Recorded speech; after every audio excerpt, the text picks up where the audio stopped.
Hello दोस्तों, मेरा नाम है अजय यादव और आज हम इस वीडियो में देखने वाले हैं डॉकर के साथ में आप पीएचपी, माई एसक्यूएल और पीएचपी माई एडमिन इसको आप कैसे सेटअप कर सकते हो। तो हमने अपने पिछले एपिसोड में देखा था कि आप किस तरीके से एक सिंपल सी पीएचपी की स्क्रिप्ट किस तरीके से आप रन कर सकते हो। उसके लिए हमने पहले डॉकर फाइल को देखा था और फिर उसके बाद हमने डॉकर कंपोज .yml फाइल हमने यूज़ किया था। ओके, देखिए यहाँ पर सिर्फ पीएचपी को रन करना काफ़ी नहीं है, क्योंकि सिर्फ आप एक पीएचपी को रन नहीं करते हो। अगर आप एक पीएचपी डेवलपर हो तो आपको डेटाबेस के साथ में कनेक्शन बनाना पड़ेगा। फिर आप पीएचपी माई एडमिन से आप अपने डेटा को भी देखना चाहोगे कि वहाँ पर टेबल्स हैं या नहीं है, या कभी मैनुअली कुछ कॉलम्स आपको ऐड करने पड़े डेटाबेस में, तो वो भी आप करते हो। तो इस एपिसोड में हम लोग ये पूरा सेटअप करने वाले हैं कि किस तरीके से आप एक पीएचपी एप्लीकेशन को पूरा रन कर सकते हो, पूरा एक आपका डेवलपमेंट इन्वायरमेंट पूरा तैयार हो सकता है। तो सबसे पहले हम लोग क्या करते हैं कि एक यहाँ पर फोल्डर बना लेते हैं। तो फोल्डर जो हमारे प्रोजेक्ट का नाम रहेगा PHP प्रोजेक्ट करके। इसके अंदर हमें 3 फाइलों की जरूरत पड़ेगी। एक तो हमारी रहेगी index.php, जहां पर हम लोग अपने PHP का कोड लिखेंगे। एक फाइल आपकी रहेगी यहाँ पर डॉकर की, तो हम लोग यहाँ पे लिखते हैं डॉकर फाइल। और फिर एक और फाइल हम लोग यहाँ पे बना लेंगे जो रहेगी आपकी डॉकर compose.yml फाइल। अपने डॉकर compose.yml जो अपना कोड है, इसको हम लोग यहाँ पर लिख लेते हैं कि इसके अंदर क्या क्या चीज़ें रहने वाली है। देखिए यहाँ पर आप सर्विसेज आप अपने डिफाइन करोगे कि कौन कौन सी सर्विसेज है। तो मान लीजिए कि हमें यहाँ पर चाहिए एक पीएचपी की सर्विस चाहिए, और फिर हमें चाहिए एक माई एसक्यूएल की, क्योंकि दोनों हमें चाहिए होगा, और एक हमें चाहिए यहाँ पर पीएचपी माई एडमिन। ये 3 हमें यहाँ पर सर्विस चाहिए अपने प्रोजेक्ट के लिए।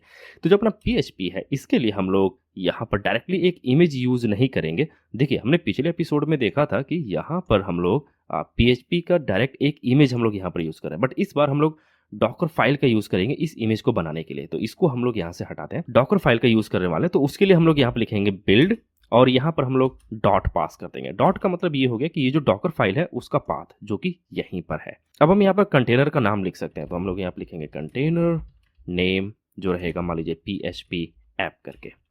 वर्किंग डायरेक्टरी जो कि है ऐप, जो कि कंटेनर के अंदर रहेगा। और यहाँ पे फिर वॉल्यूम्स हम लोग यहाँ पे डिफाइन करेंगे, जिससे कि अगर हम लोग फाइल में कुछ चेंजेस करते हैं तो वो हमें रिफ्लेक्ट कर सके अपने URL पे, यानी कि लोकल होस्ट पर।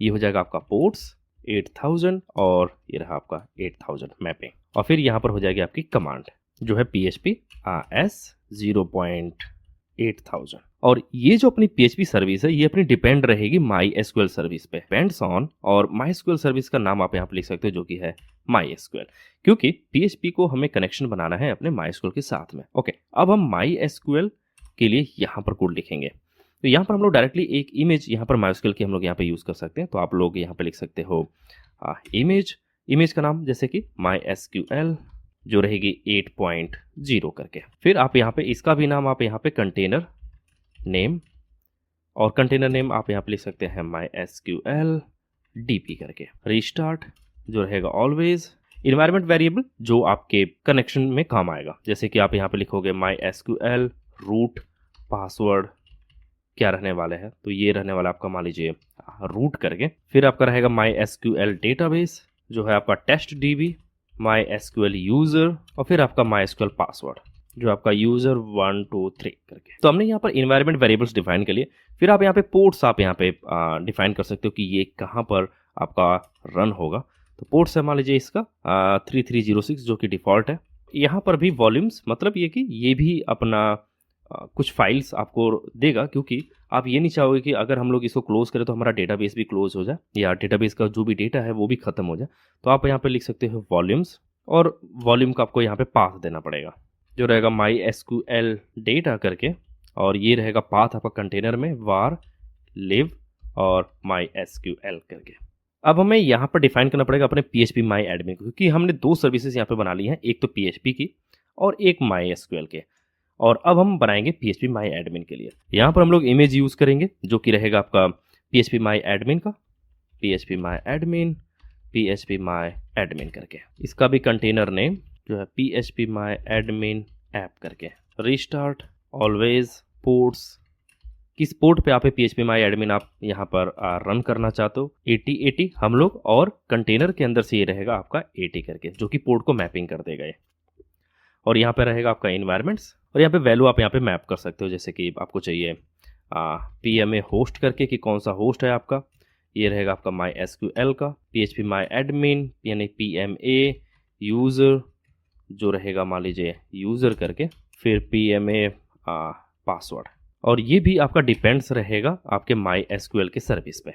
अब हमें एक वॉल्यूम बनाना पड़ेगा। वॉल्यूम के लिए भी आप यहाँ पे डिफाइन कर सकते हो कि भाई एक हमारा है यहाँ पे वॉल्यूम्स, और ये है आपका माई एसक्यूएल डेटा करके।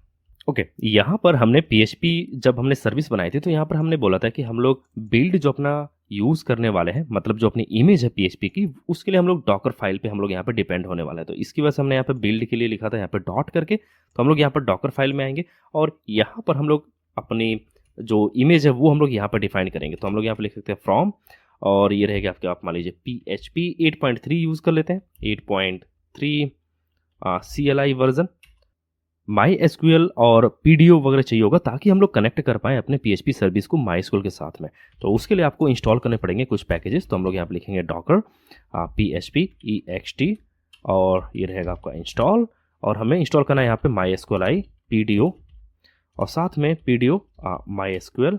आप लोग चाहो तो आप इस कमांड को आप यहाँ से हटा करके सीधा अपने डॉकर फाइल के अंदर इसको डाल सकते हैं। तो इस चीज़ को आप चाहो तो आप यहाँ से हटा दो, और आप यहाँ पर डॉकर फाइल के अंदर आप आएंगे और यहाँ पर आप लिख सकते हैं कॉपी, जो कि फाइल रहेगी उसको आप कॉपी कर दो, और फिर आप यहाँ पे CMD करके एक जो कमांड होती है उसके अंदर आप इसको पेस्ट कर सकते हो। आप यहाँ पे लिख सकते हो PHP 8000, आप यहाँ पर इसको यहाँ पर रख सकते हैं। तो अब हमारे यहाँ पर डॉकर फाइल रेडी है, डॉकर कंपोज भी आपका यहाँ पर रेडी है। अब हमें यहाँ पर index.php के अंदर एक PHP का कोड लिखना पड़ेगा ताकि हम लोग कनेक्शन बना सकें अपने डेटाबेस के साथ में। उसके लिए हम लोग यहाँ पर लिखते हैं PHP, और ये रहा आपका होस्ट नेम जो कि है अपने केस में MySQL का, ये रहेगा आपका यूज़र नेम, और ये है आपका पासवर्ड। अभी फ़िलहाल के लिए मैं ब्लैंक रख रहा हूँ ताकि आपको पता चल सके कि मैं कहाँ से इसको उठाने वाला हूँ। डेटाबेस हो गया, और अब आप यहाँ पे कनेक्शन नाम का जो वेरिएबल है वो आप बना सकते हैं।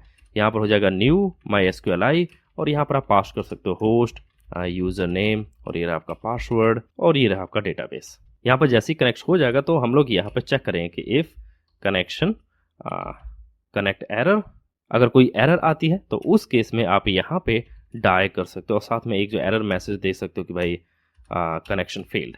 और अगर आप यहाँ पर रीज़न भी आप यहाँ पर दिखाना चाहते हो तो आप यहाँ पे दिखा सकते हो कनेक्शन कनेक्ट एरर, इस तरीके से।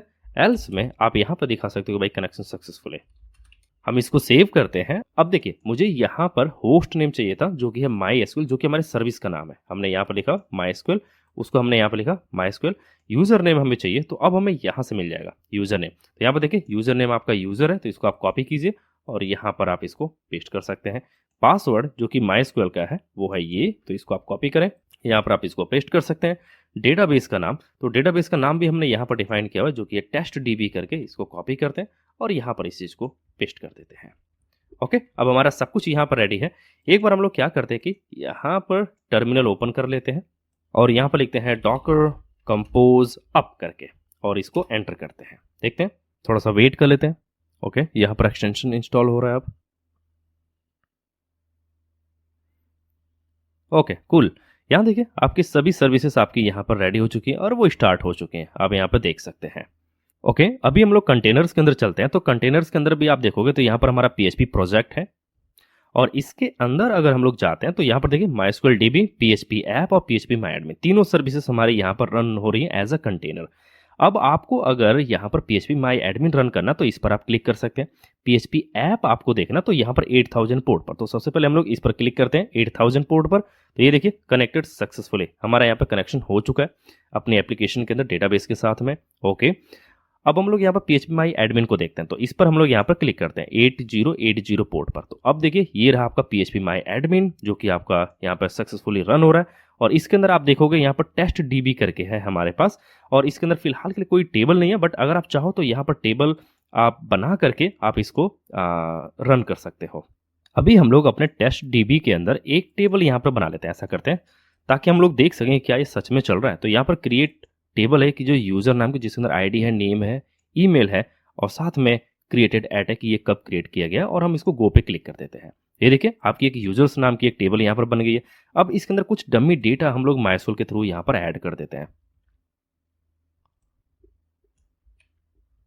तो यहाँ पर मेरे पास कुछ डमी डेटा है जो मैंने पहले से यहाँ पर रखा हुआ है। इसको हम लोग गो पे क्लिक कर देते हैं। बस ये देखिए आपके डेटा यहाँ पर इंसर्ट हो चुके हैं।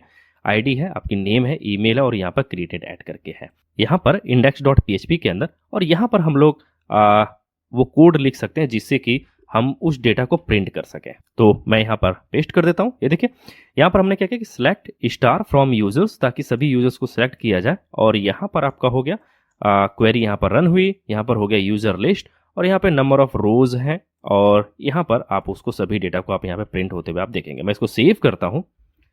एक बार फिर से ब्राउजर पर चलते हैं और यहाँ पर इसको मैं रिफ्रेश करता हूँ। ये देखिए यूजर्स की लिस्ट आपको यहाँ पर मिल जा रही है जो कि है आईडी और नेम साथ में, ईमेल एड्रेस और ये सारा कुछ आप यहाँ पर देख पाएंगे। ये जो कोड है जो अपना MySQL का था वो मैंने यहाँ पर रखा हुआ है, आप यहाँ पर देख सकते हैं data.txt नाम से।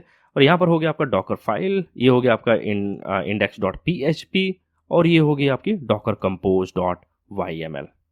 अभी अगर मैं नेक्स्ट टाइम आऊँगा तो मैं क्या करूँगा कि मैं सिंपल यहाँ पर Ctrl+C प्रेस करूँगा और ये सभी को यहाँ पर स्टॉप्ड कर देगा जो भी मेरे कंटेनर्स ऑलरेडी बने हुए थे। फिर अगर मैं चाहूँ तो मैं यहाँ पर लिख सकता हूँ डॉकर कंपोज डाउन करके, इस तरीके से भी मैं यहाँ पर इसको डाउन कर सकता हूँ। और अगर अब मैं यहाँ पर आऊँ तो यहाँ देखिए सभी आपके डॉकर जो कंटेनर्स थे वो सभी यहाँ पर रिमूव हो चुके हैं। एक बार फिर से अगर मुझे इसको अप करना है तो मैं यहाँ पे डाउन की जगह पे अब मैं यहाँ पे लिखूंगा डॉकर कंपोज अप और यहाँ पे -D भी मैं यहाँ पे प्रेस ऐड कर सकता हूँ, जिससे क्या होगा कि अब ये यहाँ पर स्क्रीन अब मेरी फ्री हो चुकी है। ये जो टर्मिनल है और यहाँ पर इसने क्रिएट कर दिया, सभी कंटेनर्स आपके स्टार्ट हो चुके हैं। अब आप यहाँ पर आके डायरेक्टली आप इसको देख पाओगे।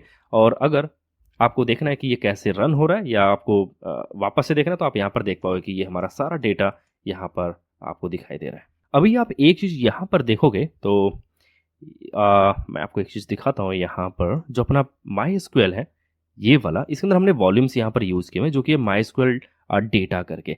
यहाँ पर आपका ये जो डेटा है ये आपका स्टोर हो रहा है आपके डॉकर के इंटरनल स्टोरेज में, है ना, जहाँ पर ये सेफ है आपके सिस्टम में ये, लेकिन ये डॉकर के इंटरनल स्टोरेज में स्टोर हो रहा है आपके यहाँ पर लोकल या फिर फोल्डर्स के अंदर है। अगर आप चाहते हो कि यार मैं इसको ना यहाँ पर फोल्डर में यहाँ पर देख पाऊँ ना कि वहाँ पर, तो उसके लिए आपको सिर्फ यहाँ पर सिर्फ डॉट लगाना है। आप यहाँ पर लिखोगे डॉट और कुछ इस तरीके से, बस ये हो गया।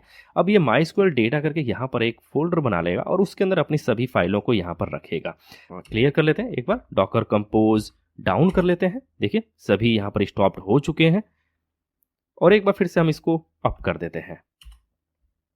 ये देखिए अब देखिए MySQL डेटा करके यहाँ पर फोल्डर बन गया। इसके अंदर अब आपके जो भी टेबल्स रहेंगे ना वो सारी टेबल्स आपको यहाँ पर मिल जाएंगे और जो भी आपका डेटाबेस रिलेटेड जो भी फोल्डर्स हैं वो सभी यहीं पर रहेंगे। और एक बार फिर से आपको अब यहाँ पर जो SQL है वो सभी कमांड्स आपको रन करनी पड़ेगी। एक बार फिर से हमें यहाँ पर टेबल्स क्रिएट करनी पड़ेगी क्योंकि हमने उसका पाथ चेंज कर दिया था जो भी अपने फाइल थे। तो एक बार फिर से हम यहाँ पर SQL की कमांड्स यहाँ पर रन कर लेते हैं, इसको गो करते हैं। एक बार फिर से यहाँ पर आते हैं और इसको रिफ्रेश करते हैं तो देखिए सभी लिस्टिंग आपको यहाँ पर दिखा रहा है। अब ये जो डेटा है वो यहीं पर है आपका। ओके, तो अगर हम लोग प्रोडक्शन के हिसाब से देखें तो आपका पहले ठीक था। यहाँ पर आप डॉकर का आप इंटरनल स्टोरेज आप यहाँ पर यूज़ कर सकते हो, ये आपके प्रोडक्शन के हिसाब से भी ठीक है। और बट ये टेस्टिंग के लिए ठीक है। अगर आप इसको यहाँ पर अपने प्रोजेक्ट के अंदर रखते हो तो ये टेस्ट पर्पस के लिए ही ओनली ठीक है।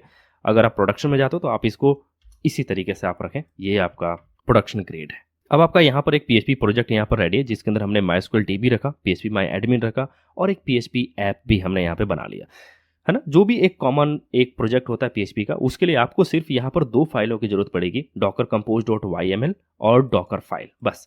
और जो भी आप PHP का वर्जन है यहाँ पर आप यूज़ करना चाहोगे बस आप यहाँ पर आप चेंज करो और डॉकर कंपोज आप यहाँ पे कमांड रन करो और फिर आप गुड टू गो हो, बिल्कुल आप उस प्रोजेक्ट को यहाँ पर रन कर सकते हो PHP का।